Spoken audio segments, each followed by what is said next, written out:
Hello everyone, and welcome again to another episode of the Tacoma Cyclist. I am the Tacoma Cyclist, and with me as always is my sidekick, the Boogeyman. Of course, today we're just doing voiceover, and since the Boogeyman doesn't talk very much, you won't actually hear him. Though you will see him on the screen here in some of this race footage, he's not going to be saying a whole lot. Today's going to be another video in our beginning racing strategy series, and we're going to be taking a look today at the Pacific Raceways Tuesday Night racing event. Today's footage is of a 55-minute circuit race. It's technically a crit, although it's on a closed circuit. It's not technically long enough to be a circuit race, so it is a crit circuit. This field is actually particularly large, and we'll be racing for about 55 minutes. Average pace at the end of this race winds up being right around 25.5 miles per hour over the course of those 55 minutes. You can see right from the start that my Garmin decided to act a little silly and decided that I was moving, even though I wasn't. That just happened to be an anomaly. I looked down while we started, or while we were at the starting line, listened to the instructions for the race, and noticed that it said I was going anywhere between 2 and 5 miles an hour. It does that every once in a while. Usually it's because of barometric pressure changes. And you can see there's a nice little storm trying to move in there, so that doesn't surprise me. This race usually starts off relatively easy, and on the left-hand side you can see one of the other fields that's on the race as well. So this particular race on this circuit is broken up into Pro 1-2-3s, 4-5s, and Masters 35+. You can actually more or less register for anything you want. So if you're brave and you're a 4-5, but you want to try the 1-2-3s, go for it. We do have, with this race series, there are some sanctioned events that are USAC sanctioned. For those, you do have to register in the category that is most appropriate for you.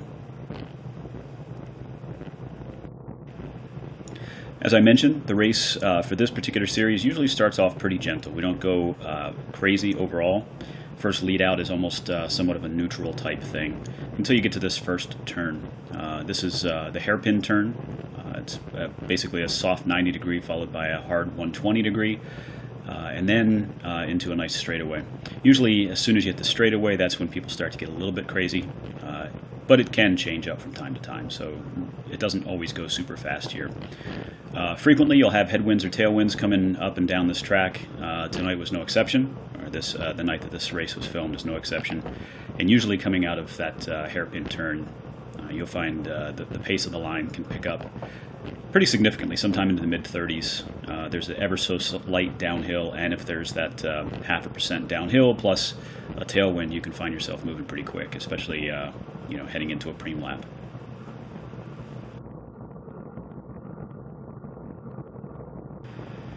Since this is a race strategy video, I'm going to talk a little bit about a couple things to be paying attention to while you're doing some riding here.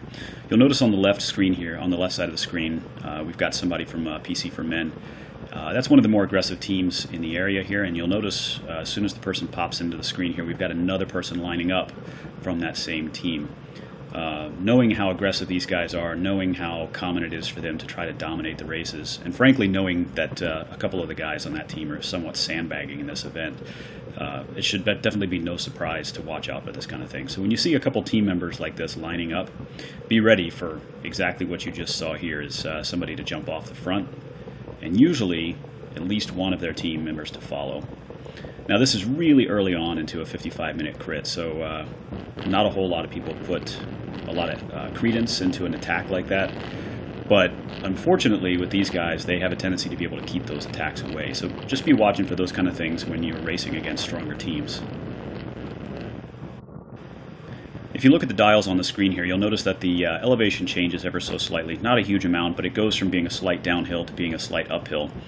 And you'll also notice that, of course, coming out of a turn like that, you're not necessarily going to be having a high cadence going into that turn or coming out of that turn. The mistake a lot of people make here in this is that they don't shift their gears going into that turn or coming through that turn, and they come out of it in a much harder gear than they really should be in, and then find themselves burning themselves out.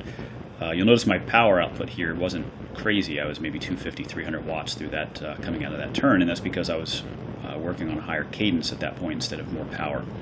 When you're doing this for an hour, that kind of power being put out over and over and over again can wear you down. So I try to be more efficient through those turns and still stay towards the front of the pack. As I mentioned earlier, this is a very large pack. I think tonight we had maybe 60 to 80 people in the pack, which hasn't been unusual this year. That's not usually the case with this race, but it's been a very large field this year. So we're just coming up on the finish of the first lap. We usually on these circuits we can get a pretty decent amount of laps in, and there's always on a 55-minute or an hour race, as the days get longer we go to an hour race. On those particular events we're going to have at least 2 preem laps. Of course, these preem laps, there's no cash, there's maybe a point involved in the overall race series, but you get to win things like coffee or Girl Scout cookies. Always a popular preem lap to win. Plus, of course, bragging rights.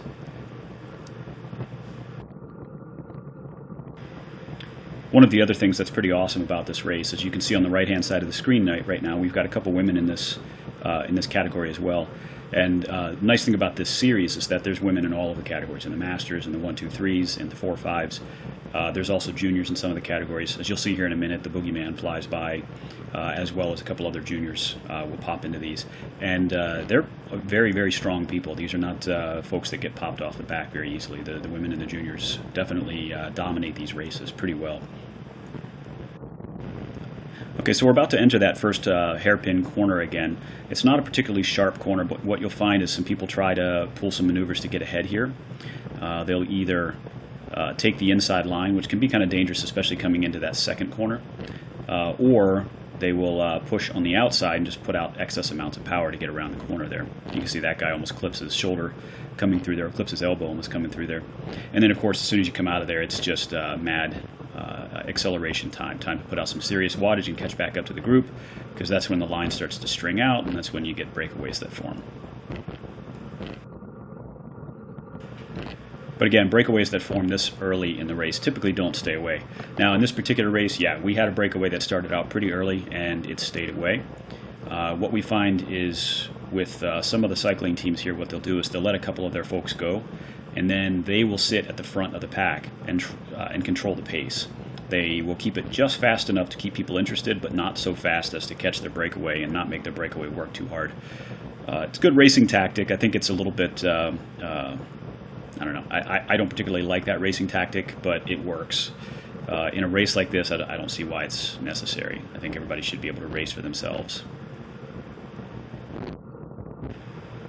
Okay, if you happen to be racing in the Pacific Raceways series, pay attention to this little segment. You look at the road right there, it looks kind of shiny and slick. And that's basically tire rubber that's been worn off of tires from cars when they do like their 0 to 60 runs or their quarter-mile runs. That particular spot is particularly grippy when it's dry, but when it's wet, it's like ice capades. So when it's wet, we will use the backside of the course where we're not actually on this segment, and you will be doing hills. And there's some pretty nasty hills, some 17% repetitive hills over and over through there. So be aware, look at that changing road surface. It's ultra smooth right now. Things quiet down. Things can get moving pretty quick, although they're slow right now. And then you come into this nice rough section again right before the turn. And again, as you approach this turn, or as you approach any turn for that matter, when you're going to be doing any type of turn where you either stop pedaling or soft pedal, or you see the line kind of stretching out, it's always a good idea to downshift at least 1 gear. Here I typically downshift maybe even 2 gears, so that way I can be ready for that changing elevation that's going to happen. It's not a particularly steep hill, it's only 2%, give or take, but it's enough that you'll definitely feel it. And hey, if you look on the right-hand side of your screen, there's the Boogeyman right there hanging in the top third of the pack, which is exactly where we want him. Okay, and if you look towards the center of the screen right here, you're going to see the line just start to open up a little bit. It's typically about 3 people wide through here. You can see it opening up right now. And you might think in a traditional race that you could kind of close that gap and jump in there, but you'll notice now it starts to kind of take shape again. So when in doubt, I always try to jump into a gap if at all possible, but I know that in these cases right here where the lines are shifting a little bit, there's going to need to be some flexibility. You want to keep real close to the people in front of you, and if you let somebody take the wheel in front of you, then it wasn't your wheel to have in the first place. So you can see there's some folks jumping up in front of me right now. No big deal. I'm happy to drift back in the pack for a little bit and just hold on. With the size of this pack, you know, I was maybe at this point maybe in 30th or 40th place. Not a big deal. There was still another 20 to 50 people behind me. It was a huge pack tonight. Okay, again, the Boogeyman is up the road there. You can see him a couple bike lengths ahead of me. And on the right-hand side, you're actually going to see one of the other juniors that we have on our team, who the Boogeyman trains with regularly, and he's popping up here too. Both of these guys finished in the pack, towards the front end of the pack, just shy of finishing with the sprint finish at the end, which is a really nice place to see, you know, a 10-year-old and a 12-year-old kid finishing with these old guys that actually, you know, put out quite a bit of power.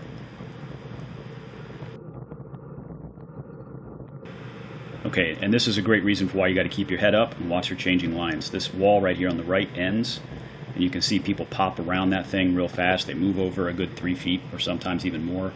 A couple weeks ago I had somebody bounce off of me and then into that wall because they weren't ready for it. They stayed up, they survived, but they wound up getting popped off the back because they got a little bit shaken up from that. You got to watch your changing lines. When you see those people in front of you moving over a foot or two, be prepared to do the same thing. Keep an eye out. You're responsible for your own front wheel. The person behind you is responsible for their own front wheel. All right, so you can see on that corner things got a little bit tight. They tend to, so they opened up a little bit here. And again, this is where people start to go crazy. The line is stretched out a little bit, and whenever the line is stretched out, that's an opportunity for people to just go nuts. So I put out just shy of 800 watts trying to grab back onto that group real quick. Sometimes you got to put out a little bit. No worries. You can just stay with the crowd and recover as soon as you get done with that.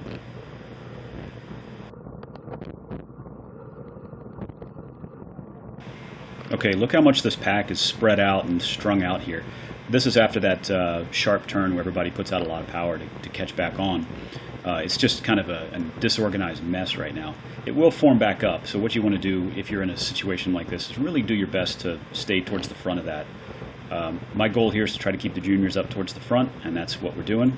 And it's always a blast to see a couple 10 and 12-year-old kids going well over 30 miles an hour. It's just an awesome experience. So you can see the line is starting to take shape again, typically into a 2 or 3 person wide line. And then, of course, there's always some crazy fool that's sitting on the outside like that trying to put out some kind of effort into the wind. It makes no sense whatsoever. I want to point out some great maneuvering here. On the left-hand side in a second, there you go. You see the Boogeyman pop up there. So we're kind of slingshotting around this nice little partial downhill, but really into a headwind. And the line typically breaks up here and then starts to reform again because there's a big shift. Now watch what happens here in just a second. The Boogeyman sees that opening and just knows it's his, and he's going to get behind that bigger guy there to take some shelter from the wind. That was a great opportunity. He didn't really have a full bike length, but he knew he could take that gap, and that's exactly what he did. He tucked in there, grabbed that guy's wheel, and he's just not having to work as hard now.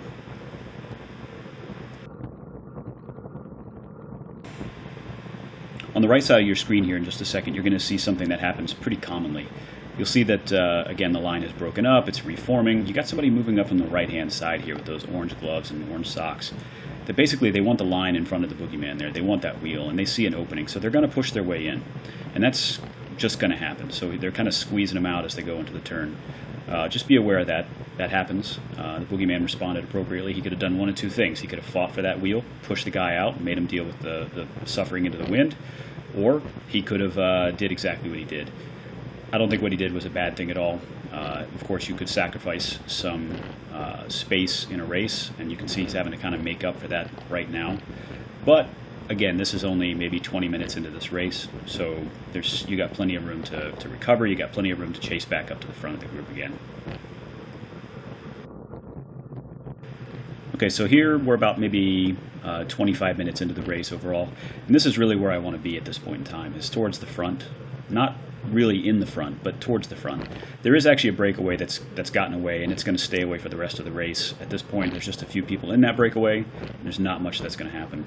But I know at this point, if I can stay towards the front of the pack, the people that are going to start dropping off at this point, I don't want to be behind their wheel. I want to be well in front of them. You can see that guy did a nice little maneuver to get in front of me. Perfectly legit, but I certainly wasn't about to let it happen again. Although, there I go, kind of letting it happen again.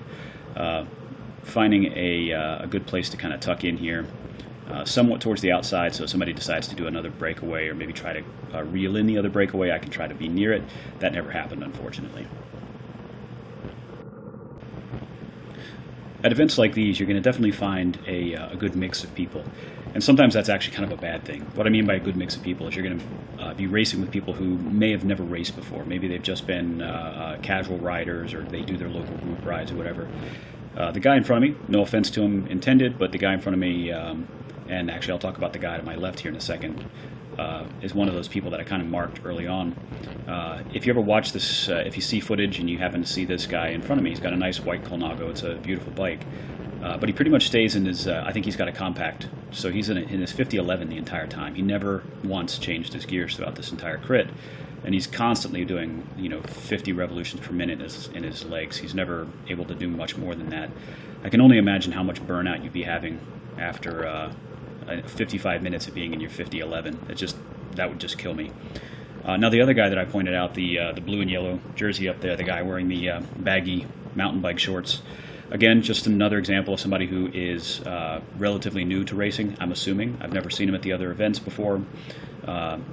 Not picking on him in any way. I'm happy to see people that have never raced before get out and do these, and these are great events for that because it's a safe place in general, relatively safe course, and it's a closed environment. But you typically want to mark those folks early and say, okay, you know what, I don't want to be on that guy's wheel. He's changing his line way too often. He's looking down at his stem. He's not looking up.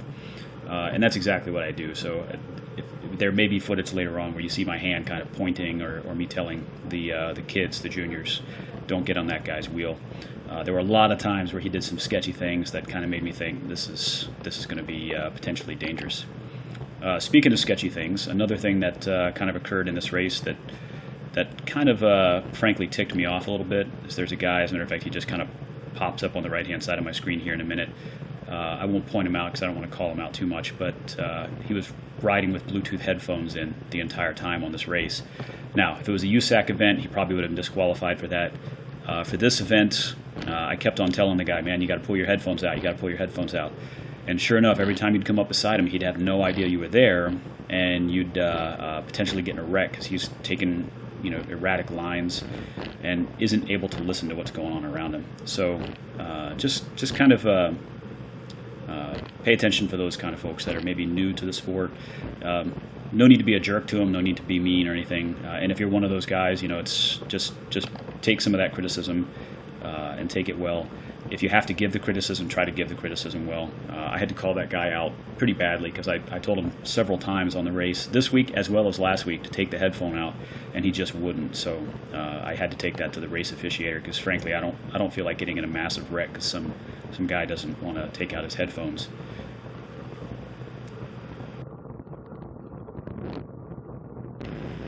So it was about here that I was actually kind of getting a little bit frustrated. Now the folks that just passed us on the left were a breakaway from the 1-2-3s, so we have to let them get a little ways away.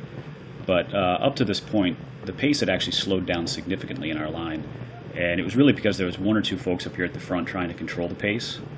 And this guy, one of the guys from PC for Men, who has folks in the breakaway. And I said, you know what, we got to pick this pace up. So I launched off the front in hopes that at least a couple people would follow me and bring that pace back up. Just trying to pull away a little bit because they were going in the lower 20s. Just wanted to see if we could get the pace back up a little bit. Wanted to see if we could start trying to reel in that breakaway. That's the reason the guy was off the front, was to try to keep his breakaway away. At this point in time, I realized doing all this by myself in the wind, and I looked back several times and I realized nobody was following me.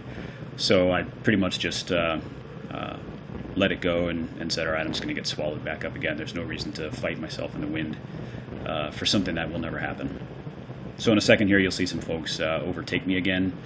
Yeah, there we go. And I wound up dropping back a little bit, having to recover. No big deal. I wound up still jumping back into the pack again, but definitely a little bit more tired for it.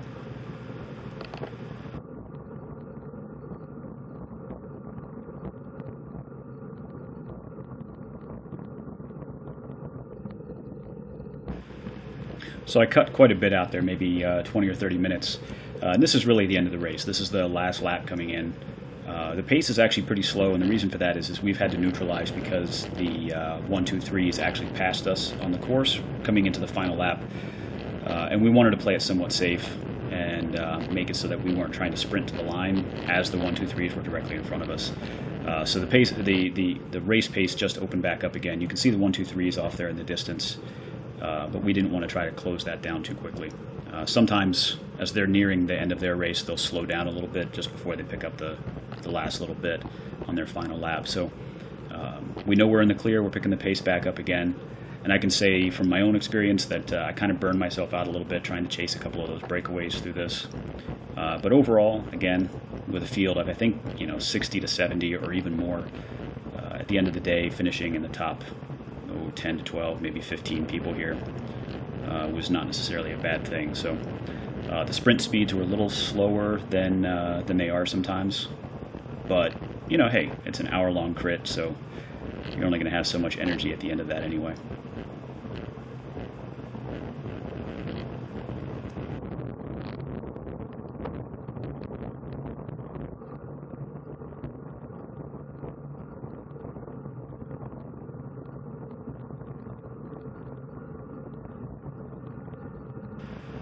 I'm not exactly sure of either mine or the Boogeyman's placement on this, but I know that they score 5 deep, so I wasn't in the top 5, no big deal, but it's definitely up within the top maybe 12 or so for this race, which is fine. There were several races last year where I was barely able to make it to the sprint line with everybody in the bunch. Certainly not able to finish with the bunch in some cases. I do know that also the Boogeyman did finish this race with the pack, with the leading pack, not with the breakaway, and certainly not with everybody that got popped off the back, as did his training partner. So we've, all 3 of us that were on the same bike team, me and the 2 juniors, we finished this pretty well, and at the end of the day, deserved the well-earned root beers at the car. Thank you again for visiting our YouTube channel and checking out some more of our videos. If you like these style of videos where we talk about racing and some of the strategies, go ahead and give us a thumbs up. Let us know in the comments below. Feel free to subscribe to the channel. We've got some really awesome reviews coming. We've got several different wheel sets we're going to be reviewing, one tubular wheel set and a couple of sets of clinchers, and a couple other really cool things, Stages power meters, and coming soon, SRAM ETAP. Thanks.